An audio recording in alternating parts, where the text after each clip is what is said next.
ராகி சேமியா இருந்தாலே எங்கள் வீட்டில் எப்போதும் இந்த மாதிரி தான் செஞ்சு சாப்பிடுவோம்.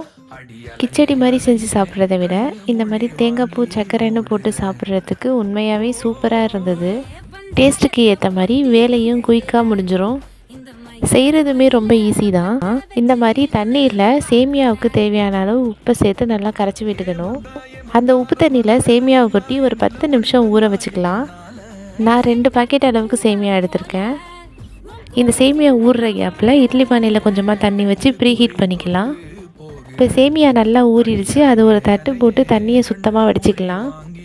ரொம்ப நேரம் ஊற வச்சாலும் அவிச்சதுக்கப்புறம் பிசு பிசுன்னு ஒரு மாதிரி உதிரியாக இருக்காது, கட்டி கட்டியாக போயிடும். அதனால் 8லேருந்து 10 நிமிஷம் அளவுக்கு ஊற வச்சா போதும். கையில் எடுத்து பார்த்தோம்னா ஊறி இருக்கிறது ரொம்ப நல்லா தெரியும். இப்போ தண்ணியெல்லாம் நல்லா சுத்தமாக வடித்தாச்சு. நெக்ஸ்ட்டு இட்லி அவிக்கிற மாதிரியே தட்டு வச்சு அது மேலே துணி போட்டு அந்த சேமியாவை துணி ஃபுல்லாக இப்படி நல்லா ஸ்ப்ரெட் பண்ணிக்கலாம். இந்த மாதிரி எல்லா இடத்துலையும் நல்லா ஈவனாக இருக்கிற மாதிரி பார்த்துக்கோங்க.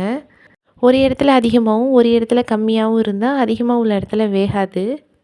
அடுத்து சேமியா சேர்த்ததுக்கப்புறம் துணியை க்ளோஸ் பண்ணும்போது இந்த மாதிரி 4 கார்னரும் மேலே தெரிகிற மாதிரி க்ளோஸ் பண்ணிக்கலாம். அப்போ தான் வெந்ததுக்கப்புறம் எடுக்கிறதுக்கு ரொம்ப ஈஸியாக இருக்கும். சேமியா வேகிறதுக்குள்ளே அடுத்த வேலையாக தேங்காய் பூ திருவி வச்சுக்கலாம். இட்லியெல்லாம் அவிக்கிற மாதிரி அதே டைமிங் தான், 10 நிமிஷம்தான் ஆகும்.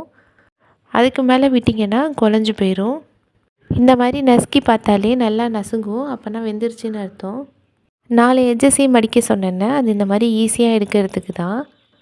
சேமியா ஆறி போகிறதுக்குள்ளே ஒரு பாத்திரத்தில் ட்ரான்ஸ்ஃபர் பண்ணி இந்த மாதிரி உதிரி உதிரியாக எடுத்து வச்சுக்கலாம். அடுத்து அந்த சேமியாவுக்கு தேவையான அளவு ஜீனி இல்லைனா நாட்டு சர்க்கரை சேர்த்துக்கலாம். 1 ஸ்பூன் அளவுக்கு நெய் சேர்த்து துருவி வச்சுருக்க தேங்காய் பூவையும் சேர்த்து நல்ல ஒரு மிக்ஸ் கொடுத்துக்கலாம். சூப்பரான ராகி சேமியா ரெடி ஆகிடுச்சு.